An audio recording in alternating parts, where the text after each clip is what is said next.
lá então para mais uma correção.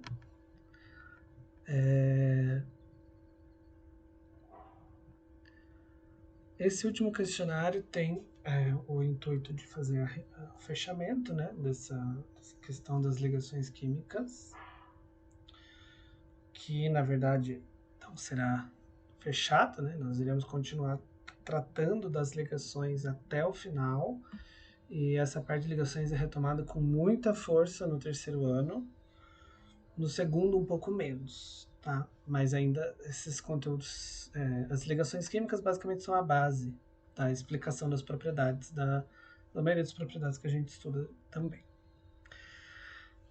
Então, nessa primeira, a gente está tentando explicar em detalhes atômicos, né, a capacidade dos metais de conduzir calor. Então, a gente sabe que os metais são condutores de calor, sabe, né? Porque as panelas esquentam ali com facilidade. Se a gente coloca o garfo, a ponta do garfo na chama, a gente queima o dedo. Por quê? Porque o calor é transmitido por dentro do material.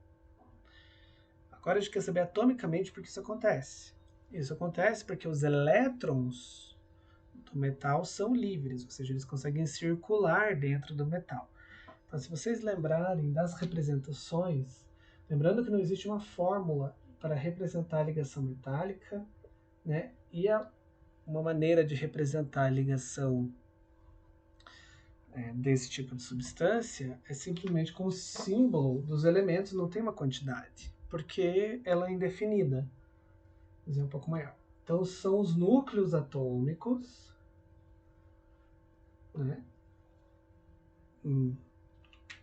Não é só uma fileira, né? Entendam? E os elétrons desses núcleos, eles são deslocados, eles são livres. Então, eles não ficam presos à eletrosfera, que nem na ligação iônica e na ligação covalente, né? Então eles têm uma movimentação maior de qualquer lado, né? Então, como o calor tem a ver com a agitação das moléculas ou das partículas, esses elétrons livres conseguem se agitar muito mais facilmente porque eles não estão presos eletronicamente de maneira forte, né? Apenas dessa maneira de mar de elétrons. Então, se eu tenho uma fonte aqui de calor que faz os elétrons se agitarem, essa passagem de agitação, né, essa agitação, ela consegue ser espalhada com mais facilidade, tá? Então, é por causa da existência de elétrons livres, que é isso aqui que a gente chama, né? Então, não há prótons livres nesse sentido. A gente vai ver uma possibilidade de dizer prótons livres mais para frente, mas é outra coisa completamente diferente. Ponto de fusão baixo. Bom, a gente sabe que o ponto de fusão é alto, já dos metais, mas um ponto de fusão baixo, né, quando ele submetido ao calor, ia fazer ele fundir, não ia, né, ser muito interessante. Não é a ruptura das ligações, as ligações permanecem como estão. E os núcleos dos metais possuem um número grande de prótons. Não é verdade, porque o lítio, por exemplo, tem só 3. Né? O berílio tem 4, então não faz sentido essa afirmação. Né? Embora existem metais com muitos átomos, existem gases nobres com muitos átomos, muitos prótons, e então não há lógica. Ok? Beleza, agora a gente está tentando avançar um pouquinho e pensar lá nos compostos. Então, fazer um exemplo aqui melhor. Vou tentar representar isso no espaço, né? Então eu tenho aqui, lembram lá, que a ligação covalente vai ter uma sobreposição. Então aqui eu tenho um átomo, aqui eu tenho os elétrons. Vamos supor que é um par de elétrons compartilhado. Então aqui eu tenho uma sobreposição.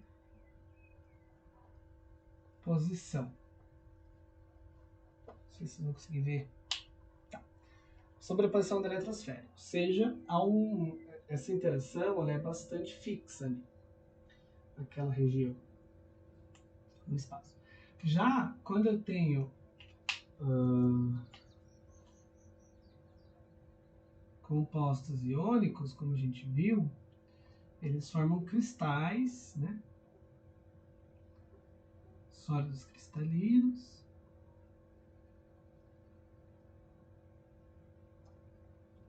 Enfim, perdemos tempo. Ou seja, eles não estão fisicamente sobrepostos, que nem os compostos covalentes, mas eles estão bem estruturados, né, nesse sólido. Porém, quando dissolvido em água, esse sólido cristalino é desmanchado e os íons ficam livres. Enquanto na molécula, na ligação covalente, não, mas a sobreposição tem que se manter. Então, quando eles são solubilizados, a molécula continua com as ligações estruturadas ali. E os metais, como a gente já tinha colocado, eles têm os núcleos positivos e os elétrons livres. Então, também não há qualquer mudança em sua estrutura quando a água é adicionada. Tá? A única coisa que acontece é quando a água é adicionada aqui nos compostos iônicos. Então, aqui, compostos moleculares, iônicos, compostos metálicos. Então, em relação ao ponto de fusão e ebulição, alto ponto de fusão e ebulição aqui, nos metálicos, alto ponto de fusão e ebulição nos iônicos em geral, e baixo ponto de fusão e ebulição nos moleculares em geral. Solubilidade. Solubilidade não. Condutividade elétrica. São isolantes em geral. Aqui eles são condutores em qualquer situação. Sempre. Aqui eles são isolantes quando sólidos e condutores quando dissolvido, que a gente fala aquoso, ou líquidos, depois de serem fundidos. Tá? Então essas propriedades a gente explica por meio das ligações. Por enquanto só isso que nós estamos estudando. Então os moleculares em geral são sempre isolantes, em geral, a gente vai ver que não é sempre assim, mas em geral são. Os iônicos são isolantes quando estão no estado sólido, porque há esse cristal formado, mas quando eles estão no estado líquido, a dissolução faz os íons ficarem livres, então cargas livres vão provocar condutividade elétrica. Condutividade elétrica. E os metais, então, sempre tem cargas livres, que são os elétrons livres, então são condutores. Quando o metal é fundido, um composto iônico é fundido, né, ele eleva a temperatura dele, ele passa para o estado líquido, essa estrutura cristalina também se rompe. Tá? Então é sempre essa análise que a gente faz. Então aqui eu tenho 4 substâncias, né? A, B, C e D. O jeito mais fácil é olhar aqui na condutividade elétrica. Vamos ver se dá por aqui. Então o que é condutor sempre é um metal. Então nós temos que o C é um metal. O que é sempre isolante, aqui a gente tem que tomar cuidado. A gente tem a ideia de que sempre o isolante é molecular, mas pode não ser. O que é isolante numa temperatura e condutor na outra é um composto iônico, né, em geral. Então a gente sabe que o A é iônico, o B é sempre isolante, então é molecular, e o C é metálico. Então iônico, molecular, metálico. Iônico, molecular, metálico é um desses dois. E daí o que acontece? Esse aqui não pode ser metal, porque o metal é sempre condutor, então ele é um composto iônico, pela resposta. Mas por que ele é um composto iônico, sendo que o iônico pode ser condutor? Porque a 1000 graus, esse composto D ainda está no estado sólido, algo que a gente já viu lá no início. Então no estado sólido é isolante também. Então, essa questão tem essa pegadinha, né? Questão de vestibular, volta e meia tem essas pegadinhas.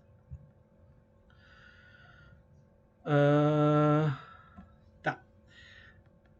Aqui ele vai dizer quais são as propriedades que uma substância tem e que tipo de ligação ela faz com base nisso. Então, a substância tem alta temperatura de fusão e ebulição, boa condutividade elétrica em solução aquosa, no estado sólido. Então é um composto que faz ligação iônica. Intermolecular de polo de polo indígena, a gente vai estudar no ano que vem. Metálica e covalente têm propriedades diferentes conforme o quadro aqui.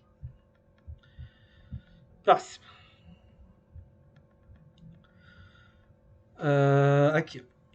O PVC, né, cloreto de vinila, está representado nessa fórmula estrutural. Esta molécula, em uma molécula dessa substância, o número de elétrons compartilhados. Então, aqui é o número de elétrons compartilhados. Cada traço representa um par de elétrons compartilhados, um de cada átomo. Ou a ligação dativa, mas é um par de qualquer jeito. Então, eu tenho 1, 2, 3, 4, 5, 6 ligações. 6 ligações, cada uma com um par de elétrons. Eu vou ter, então, 12 elétrons compartilhados. Ok. Para a realização de uma determinada atividade experimental, o estudante necessitou de um material que possuísse propriedades típicas de substâncias dúteis, capacidade de transformar em fios, maleáveis, capacidade de mudar de forma, insolúveis em água e bom condutor térmico. O que agrega tudo isso? Um metal. Né? Então, NaCl, FeO, né? Uma substância formada por sódio, cloro, ferro, oxigênio, vão ser substâncias iônicas. Carbono e silício, flúor de xenônio vão ser substâncias moleculares. E então cobre e zinco, uma substância metálica, que é o que ele está procurando ali.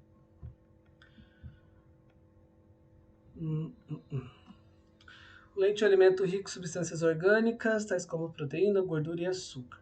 Esses compostos orgânicos têm como características ligações covalentes, na formação de suas moléculas, enquanto o mineral apresenta também ligação iônica. Assinale a alternativa que apresenta corretamente os conceitos de ligação covalente e iônica, respectivamente. Então, na ligação covalente se faz o compartilhamento de elétrons, enquanto na ligação iônica se faz a transferência de elétrons. É isso. Essa aqui não é verdade, porque a água, por exemplo, não é um composto orgânico, né? Então, não é por isso que ela é falsa. E as outras, né, a gente vê que não faz sentido. O selênio e o enxofre pertencem à família 6A, né, o grupo 16 da tabela periódica. Sendo assim, o seleneto e o sulfeto de hidrogênio são representados pelas fórmulas. Então, aqui, o que vai acontecer? Se ele diz que está na família 6A, é porque eu tenho 6 elétrons, preciso completar com 2. E o hidrogênio doa só 1. Então, hidrogênio com enxofre e mais um hidrogênio, certo? Hidrogênio, selênio e mais um hidrogênio. É isso que ele disse. Então ficaria como H2S e H2SE, seleneto e sulfeto. Ok? Avalie as proporções de verdadeiro ou falso. Então, um elemento X- e um elemento Y2- formarão um composto X2Y. Então, se eu tenho X-, significa que eu tenho a capacidade de receber um elétron. O Y+, 2, ou 2+, doou 2. Então, se ele doou 1 para esse, ele vai ter que doar outro para outro X-, correto? Então, vai ficar X- foi usado 2 vezes, e o Y mais 2. Então, X2. Opa. O cátion vem na frente. Y, X2. Né? Y, X2. O cátion, isso é uma regra, né? O cátion sempre vem na frente. Okay? Então, a fórmula correta seria essa. Mas como eu estou procurando a proporção correta, dá para ser qualquer uma das duas. Eu corrijo depois manualmente. Na tabela periódica, os elementos presentes na coluna 17 tendem a receber elétrons, enquanto que os presentes na coluna 1 tendem a doar elétrons. Tá. Então, a coluna 17 é a família 7A, tende a receber elétrons. A coluna 1 é a família 1A, tende a doar elétrons. Os gases nobres são elementos que reagem facilmente com qualquer outro. Falso. Não reagem facilmente, né? Já estão estáveis. Uma substância formada por uma ligação entre o metal e uma metal é iônica. Sim. Compostos moleculares são formados por meio de ligações metálicas. Não. Compostos moleculares são formados por meio de ligações moleculares ou covalentes. Os gases nobres são elementos instáveis. Não. São estáveis e por isso não se ligam naturalmente a outros elementos. Aqui. Ele dá essa molécula, né, bastante grande, e diz assim, que essa substância interage com o cálcio 2+, com o cálcio livre, né, cálcio 2+. Então, o cálcio é um metal, ele vai interagir aqui com essa substância aqui nesse grupo. Então, como ele é um metal interagindo com a metal, é uma interação iônica, certo? Então, aqui já temos. Como ele é um cátion, porque ele é um metal, ele vai ter que interagir com um ânion, certo? Só que o cátion, como ele é Ca2+, ele é divalente. Então, os grupos aniônicos, porque o cátion é divalente. Esse acho que era mais difícil. E por último aqui a mesma coisa, né? Da questão das propriedades. Então eu quero o cloreto de sódio. Cloreto de sódio é uma substância iônica, metal com ametal. Então a gente pode ir direto na solubilidade. Na condutividade. Em estado sólido não conduz, a substância iônica, e em solução no estado aquoso ela conduz. A única possibilidade é essa, porque senão daria problema, né, por não saber das outras, mas enfim.